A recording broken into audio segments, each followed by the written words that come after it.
Hey, Chicago, what do you say? It's the CHGO Cubs pregame show podcast, and it's the Cubs and the Braves from Atlanta, or just outside Atlanta. Luke Stuckmeyer and Ryan Herrera with you. Greg Bragg's running the ones and twos from Northwest Indiana, in case you're wondering. Cody's off tonight. We'll talk about that a little bit later in the podcast or the pregame show, whatever you want to call it. We do want to give a shout out, Ryan, to our new diehards, Kyle, Mark, Marcus, William, and Kate. I believe William and Kate are from somewhere in England. I'm not sure any more beyond that, but William and Kate, I believe, are from across the pond. Makes sense. Yeah, right? Well, first, the pitching is the story for this, right? Like the Cubs get 2 out of 3 against the Pirates, which was good. And they were probably fortunate to get 2 out of 3 against the Pirates. But it was another rough outing for Adbert Alzolay. And today he's placed on the 15-day IL with a forearm strain. Is that correct? Yeah, right forearm strain, I believe that it was. Yes. And it's like I said when Hendricks was hurt, his was a bulging ERA. And now we have a bulging forearm. We told you they can't DFA either of these guys. And the reason, I know some people don't agree with that, but Kyle Hendricks was the perfect example of why yesterday. I was saying, I still feel like he's got some productive games in for you this season, and he was good yesterday. So try and get Alzolay right, because it's important that he pitch well for this bullpen. Otherwise, you're going to have to keep adding more and more arm. You already have to improve the bullpen. But if you have to completely replace Alzolay, then you have to add even more. So it's important that they get him right. Yeah, no, I know. So with Alzolay, right forearm strain, and this is from Megan Montemurro of the Tribune. Alzolay's elbow became sore during his outing yesterday in Pittsburgh. He's getting imaging done today. Given that Alzolay went on the IL immediately and is getting testing, counsel said that is concerning. Cubs won't know the severity and time frame for a return until they get the test results. So yeah, it doesn't. Believe what you want. Believe what you want about Phantom ILs, whatever. It doesn't sound. This one doesn't maybe sound like it. Yeah, people are already saying it's Phantom IL, whatever. But as far as what the Cubs have said about Alzolay, the fact that he's getting imaging done and he's going immediately on the IL. I don't know. That's again, believe what you want, but it sounds like it's a real thing for Alzolay, and who knows where. Like I said, there's no time frame. They don't know the severity. They need to get the imaging done. But you're losing a guy that's a part of this bullpen. Whether you like it or not, he's part of the bullpen. I wrote about it today. I wrote about it earlier in the newsletter today. Diehards only. Make sure you become a diehard if you want access to that. But just kind of what the Cubs do with the bullpen, and this is with Alzolay still healthy, right? Like he gave up a home run yesterday. Still going through the struggles, and now he's hurt. So I think 3 of the 8 guys who are on the opening day bullpen on the roster in the bullpen, 3 are left. I said Mark Leiter Jr., Hector Neris, and then obviously Jose Cuas just got recalled, and he was down for a few weeks there too. So it's not like he's been in this bullpen the whole time. So you have 2 guys that started the year, really 2 guys who started the year with the Cubs in the bullpen are left. And that have been pitching that whole time or left. So it's just another hit to if nothing else, it's another hit to or another example of just the injury problems this team is going through and has been going through since before the year started. When you think of Tyone, right? So yeah, I think it's 14 guys in the IL now. Yeah, he's 14. That's unbelievable. We're barely a month into the season. Yeah, and this was a tweet from Friday or Saturday, whatever day it was that Almonte went on the IL. This is also from Megan Montemurro. Trying to contextualize the volume of injuries the Cubs have faced 6 weeks and 39 games into the season. There are only 2 comparable years, according to team historian Ed Harding. You know him very well, Luke. Ed, good on that.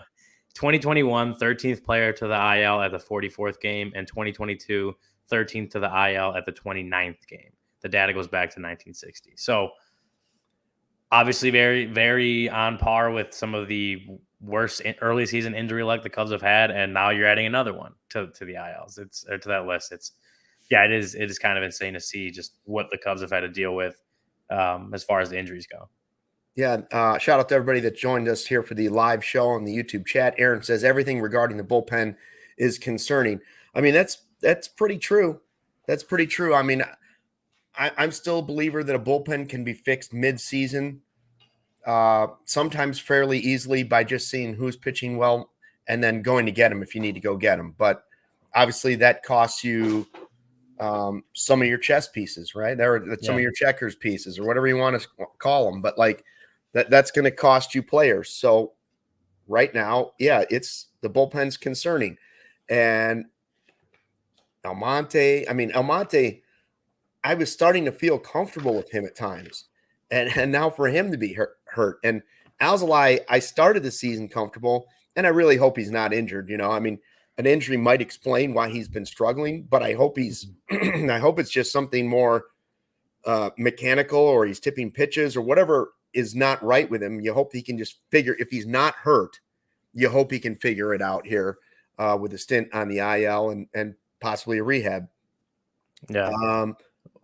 Tonight, Imanaga. What's that? Well, I was going to say like, another reason that it hurts. And again, like Adbert hasn't been good. Like he's been bad, obviously giving up a lot of home runs, leading the league in blown saves still. And almost blew one yesterday, obviously, giving up that home run. It was so bad. But the reason, and I again wrote about this in the newsletter this morning, another reason why it sucks is as you think back to the Michael Fulmer experience last year. And like, I mean, right about now, or like maybe a week ago, right? Like it's early May 2023. Michael Fulmer has lost the closer's job. Like he had not looked great, didn't look comfortable in that, or just didn't look like he was getting through games with any comfortability at all. And same thing, like plenty of people were saying, like DFA him, it's over, he's washed, get rid of him, blah, blah, blah. Had the Cubs been as reactionary as the fan base is, they would have lost out on a guy who ended up being a very reliable, high leverage inning reliever for them for months towards the end of the season, right? From like pretty much when like June, I would say like right around June, end of May, early June. From there through the end of the season, I know he got hurt in September and that kind of derailed it, but like he was one of the most reliable relievers in that bullpen. So had they DFA'd him when fans were screaming for it, yeah, he probably would have been, or you lose out on multiple months of a very strong arm in the bullpen. So I bring that up because if again, same way, front office does the reactionary thing as fans want and DFA Adbert, like I'm not saying you should expect him to do that, right? To get right and be the Michael Fulmer of this year.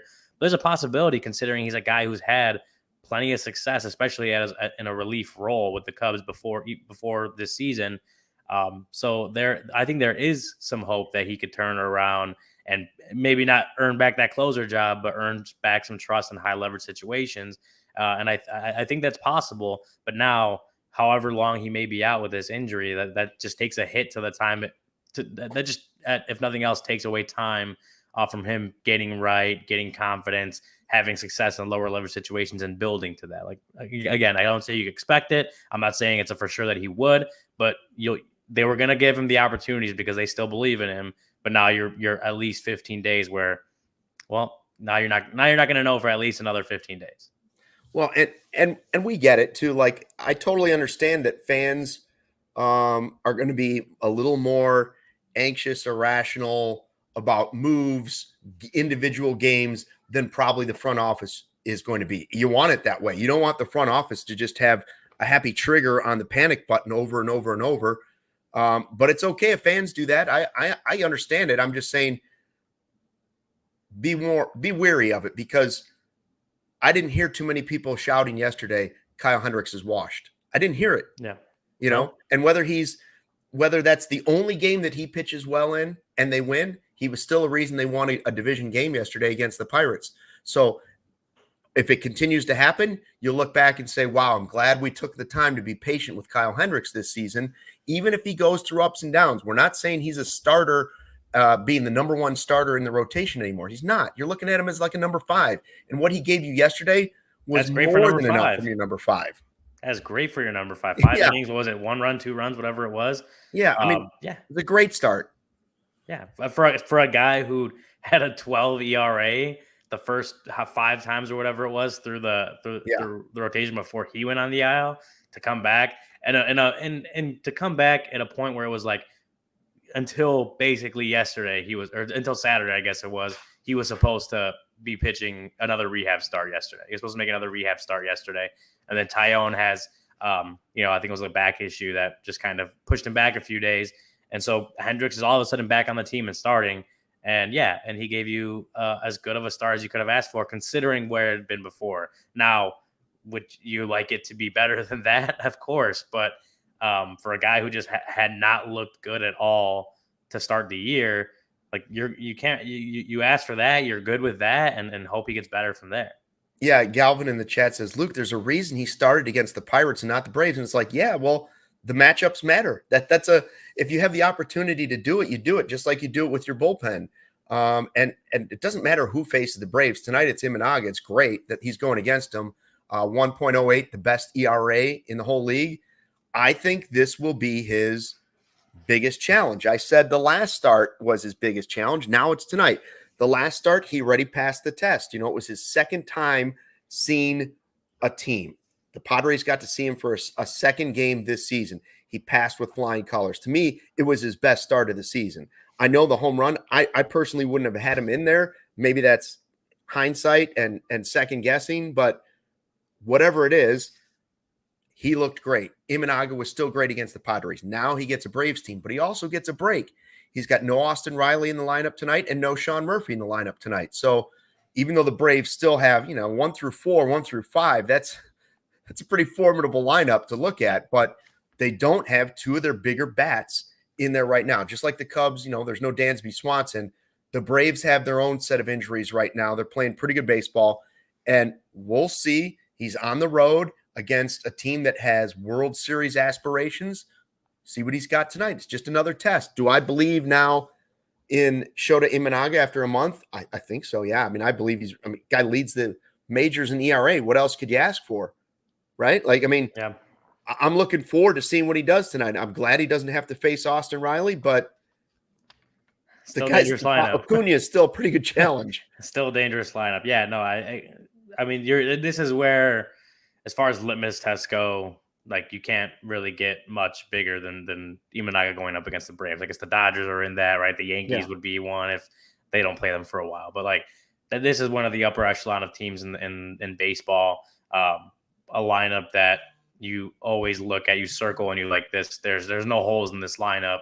And so this is going to be one where Imanaga is going to have to show what he's made of. He's done great. Like, he's been, like you said, he leads baseball in ERA, and he just, every time he goes out there, he puts on a show. It's fun to watch him pitch. He's missing barrels. He's actually getting more strikeouts than I kind of expected, or expected him to start the season getting. He's fooling a lot of hitters. Like, he has done more than what the Cubs could have asked him to do to start the year. But you're on the road. You're in Atlanta, a very good lineup, a very good team overall. And how do you stack up with the best of the best? Like, this is, again, as far as litmus tests go, this is the one for Imanaga to show, like, and I'm not saying, like, if he doesn't have a good start today, like, it's over. He's definitely not one of the best pitchers in baseball. But like, this is where you can really put your stamp on it. It's like, I just took out a Braves team, or held them, or slowed them down, whatever it is. Like, I just did a really good job against the Braves. Like, I've arrived. I think it's a big start. Not one that will completely change my opinion on him either which way, but just a big start to show how he stacks up against one of the better teams in baseball. I see that our guy Cody down there on the graphic is asking everybody to hit the like button. That would be nice. And some people in the live chat are asking, where is Cody? Aaron wants to know. We need the Delmetrics on this game. Where's Cody? All we can tell you is the city of Chicago has shut down streets in preparation for his 33rd birthday coming up on Friday, which is also part of the massive celebration at CHGO as we celebrate his 33rd birthday and the Friday 120 Club. Oh, yeah. Braggs is not going to be there. This is slightly misleading. Mr. Braggs will not be there for Cody's birthday bash. Instead, Matt Peck will be filling in with Cody. Friday 120. What is it if you haven't been to one yet? Braggs, tell them you just get a bleacher ticket if that's what you get, or a ticket to the game. You meet up in Murphy's.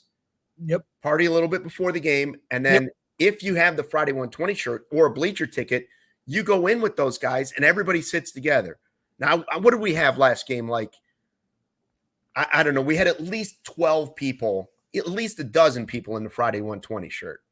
Yeah, we did. We the last game we had Friday 120 shirts for sale. We'll have shirts for sale this Friday. Like Luke mentioned, unfortunately, I will not be there, but got to do the daddy duties. My daughter's finishing up her kindergarten season. Shut up, Brian. Addie is finishing up her kindergarten year, so she's doing a little singing recital, and the thought of her looking into the crowd and only seeing her mom and not seeing her dad wasn't acceptable to me. So I will not be there. But yes, Matt Peck will easily, take my spot there and bring the energy. So yeah, you're right. Go to the Murphy's bleachers, start in the morning, 10 a.m. Shirts will be for sale if you don't have one already. Then hang out in the bleachers with us. Even if you don't have a bleacher ticket, you can still hang out at Murphy's. Right. Then after the game, we go over to Almost Home. That's right across the street from the Obvious Shirt store. It's a lot of fun. Good vibes. When we say vibe with us, on this show, you actually get the vibes when you come vibe with us in the bleachers. And every 120 Friday 120 club we've done so far has been awesome. And there's been a huge turnout. They keep getting bigger and bigger. And we are getting people returning for each time now. So we're starting to build a little bit of a group that's showing up for each of these Friday 120 clubs. So it's a lot of fun. So I won't be here this time. Happy birthday to Cody. Make sure he gets home in one piece. And then I'll be back for the 31st, which is actually my daughter's birthday, and she'll be out of school. So I'm going to bring little 6-year-old Addison Grace to Friday. She's going to be hitting up the bars. Sounds like a bad idea. Sounds like a bad idea. Do we have the 120 shirt in children's sizes? No, unfortunately, we don't. People have asked that before in our CHGO locker for all our different shirts. We don't sell in kids sizes yet. I'm sure maybe one day we will, but it's an inventory thing. You know how it goes. Yeah. So, but you can always buy small. The nice thing about buying it small is they'll grow into it. So yeah, wash it in warm, dry it for hours. Yes, it might fit. So there it is. All right, it's going to be a good time. And also, we announced today, by the way, I think it was today, the takeover coming up in June for the game against the Brewers. I believe it's the 29th of June, where we're renting a bus. And we've bought a chunk of tickets at Wrigley North, and you can buy the tickets. There's a discount, obviously, for the diehards. Another reason to sign up to be a diehard. The bus goes out to Wrigley North. Everybody sits together at the game. And, the ballpark's already all Cubs fans, but now the real sickos will be sitting together. You don't have to wear your Friday 120 shirt, but you could. Maybe you just want to wear your CHGO shirt, or your meatball shirt, or whatever. Hey, Chicago, what do you want? What do you say? One of those shirts. Either way, we want fans in Wisconsin to know that not only do we take over their baseball ballpark, soon we'll be taking over their football lives. Right, Braggs? Their football lives will be ruined soon too. Yeah, that's June 29th, a Saturday. So we'll be starting at 9 a.m. We're meeting at the Crossroads Bar and Grill just by our studio. Starting at 9 a.m. at Crossroads Bar and Grill on Madison. Then we're making a stop at the Circus Sportsbook in Waukegan. Say hi to our good friends at Circus Sports. And then heading out to Wisconsin and taking over, paying the bills for the Milwaukee Brewers. So if you go to allchgo.com/events, you can find those tickets. And if you become a diehard, you can get a discount on those tickets. So if you become a diehard right now, you can get the exclusive content that we put out here for CHGO Cubs, exclusive written content. Ryan's newsletter. You get a free shirt.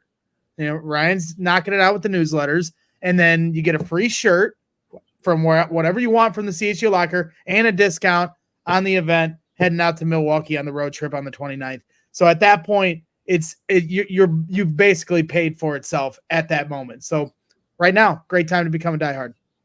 I saw somebody in there from the Friday 120 club. Who was it here? Nick saying the Stucky 120 Donut Club Unite. Yeah, I haven't decided if I'm able to make it yet. If I can get childcare on Friday, I will stop by. I probably won't make Almost Home afterwards, but I'm going to try and get to Cody's birthday bash, but we'll see. I can't guarantee that the donuts will flow. Can't guarantee. Other things will definitely be flowing. With Matt Peck and Cody, could get interesting. Could get real interesting. Oh, yeah. And Ryan, of course, will be up in the press box watching it all from a safe distance. Yeah, if you want to bring me donuts, I'll take it. Well, you could walk over to Murphy's. I stand on the sidewalk just outside there. And Michael's here debating on going July 5th for the Friday 120 Club. He's asking what the schedule is again. So, that's a day. So July 5th versus Los Angeles. Come on out, Friday 120 Club, the day after the 4th of July. Wow. If you can get up, wake up the next day and get there, that's a good one. What day? So that's Friday. So Thursday is 4th of July. Oh, yeah. Call off Friday. This is a great plan here. How it works. And then you get Saturday, Sunday to recover. Get ahead and if you're smart, you use a vacation day on Monday. Yeah, if your boss has any heart, you already have Friday off. If not, call Friday off right now. Come to the 120 Club on the 5th at Wrigley Field. Meet us at Murphy's. You get Thursday, 4th of July, Friday, drinking in the bleachers, Saturday and Sunday off to recover, back to work Monday. Do we have to? Somebody's asking about the whole Subway sub thing. Did we have to buy subs to get those tickets, or did we actually pay full price for the tickets for the Brewers game? I have no idea. Good question. Or do we have to stop? Do we have to stop and do like a pregame show from a Subway, and then they gave us like 10% off? Maybe, I don't know. Yeah. Oh, that was a Brewers. This was a Brewers deal. I see. Yeah. I see. Yeah. I get the joke now. I'm sorry. Yeah. Hey, did you notice? I don't know Imanaga tonight, but going against Reynaldo Lopez, I mean, he's like a 1.53. The former Sox pitcher's also one of the ERA leaders in Major League Baseball. He's 35 and a third innings, 1.53. He's 2-1, 36 strikeouts, 44 walks. So not as dominant as Imanaga, but let me tell you, I knew he'd be a little bit better because he was playing with the Braves, and that's a great lineup. But ERA and Ks and walks, that's him. Like the win-loss record maybe has helped a little bit, but he's pitched really well. I don't think of him as, a great pitcher, but he's having a really good season so far. Yeah, well, especially with Spencer Strider going down as early as he did in the season, like Reynaldo Lopez, and like that rotation is just good overall. But like Reynaldo Lopez coming in and pitching the way he has, like you can't really replace Spencer Strider, a guy who's like gonna every year, as long as he's healthy, be in the Cy Young conversation most likely. But Reynaldo Lopez has done a really good job of at least offsetting some of it and pitching well and as we always say, just like keeping the Braves in position to win, if not in a better position than that. So, it's going to be another guy that, you mentioned he was on the Sox. Like, I don't think anyone expected this when he was pitching in relief for the White Sox a year or two ago.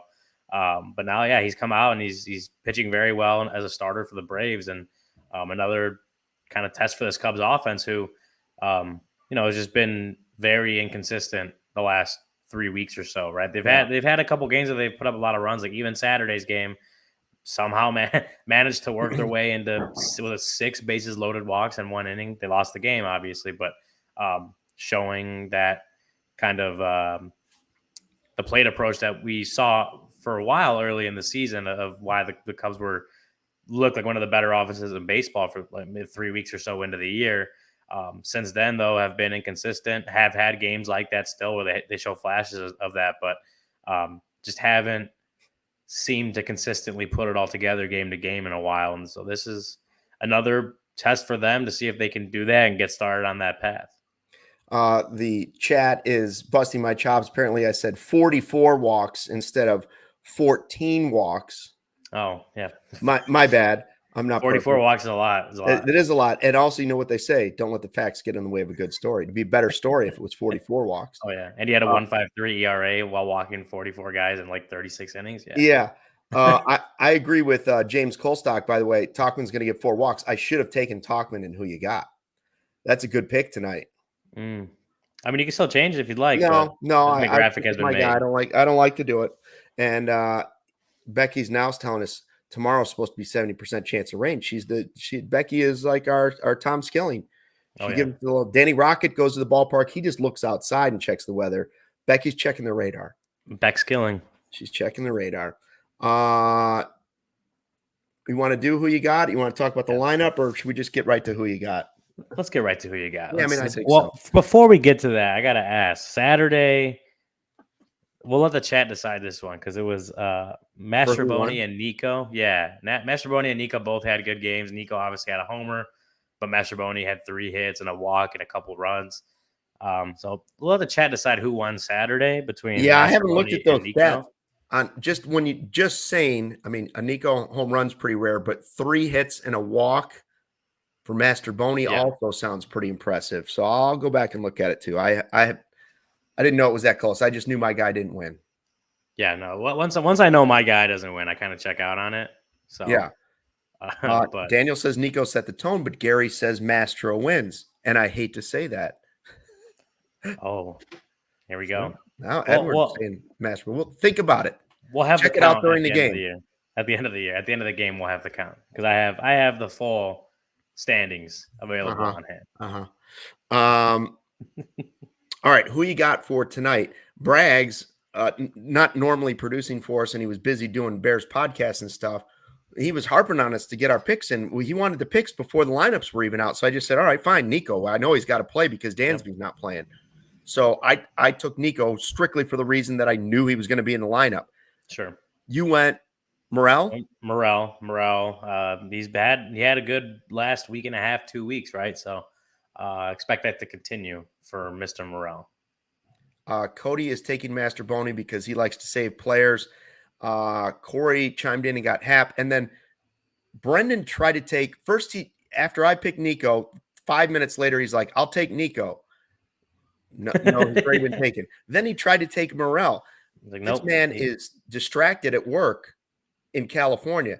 And now I just saw in the chat as the show was going on, now he's trying to take Bellinger. But Corey has said once you falsely try to take 2 players, you should be eliminated from competition. I think that's something that the commissioner has to decide. It's a ruling that you have to hand down. I think Brendan can be a part of it to take Bellinger unless Bellinger wins, and then he's no longer allowed to be part of it. Absolutely. So that's the way I feel. He can take Bellinger unless Bellinger wins. I agree with that. Definitely agree with that. Fair analysis of it. Gary says Cody shouldn't count since he's going to a concert. I don't even know what concert he's going to. I have no idea. Oh, I think is he going to a concert? I don't know. Gary knows more about it than I did. I just know he wasn't working tonight. I just assumed it was all in preparing his body for the birthday celebration. Yeah. We know May 17th, the last 2 years, has been very high, very low on Cody's birthday. So 2 years ago was not good. It was maybe the lowest I've ever seen. That's what I'm saying. Year 1 of CHGO, it was the Morel debut home run, first at bat. Yeah. Last year was the meltdown in Houston. Yeah, that's last year. He just kept on mumbling to himself over and over, bro, not on my birthday, bro. Gary's saying, not on my birthday. Gary's giving off, I don't know, these are kind of like Barb vibes in here. I don't know what's going on. I love you, Gary, but he's yelling in the chat. He's got a lot of exclamation marks there. He's saying Cody shouldn't count since he's going to a concert. It's almost like he's taking the Barb role here. I don't know why. It's just some of the chats here today just kind of are Barbish. That's all. And I love Barb. Barb wasn't here the other day. I'm a little worried about the godmother. Where is she? She's feeling all right. She's mad at you guys. I don't know. Maybe she's still mad that we let Braggs produce the show. She doesn't like him very much. That could be. Yeah, but she hates when I produce the show. And the Cubs, she claims the Cubs always lose when I produce the show, which we'll see tonight. We'll test that one out. All right, we're going to be back here for a full hour after the game for a post-game show. Kevin Wells, our buddy, is going to be joining us as well. So we'll have 4 of us on the post-game show. Hope you'll join us in the live YouTube chat. Make sure you subscribe to the CHGO Sports YouTube page so you don't miss any of the shows. And that's the best way to do it. We'll be back here full hour after the game. Pray, no rain, clean game. Imanaga shoves. Nice fast post game. All right. Let's do it. 45 minutes. All right. See you after the game. Thanks for watching. And don't forget, fly the W. We all silly like the mayor.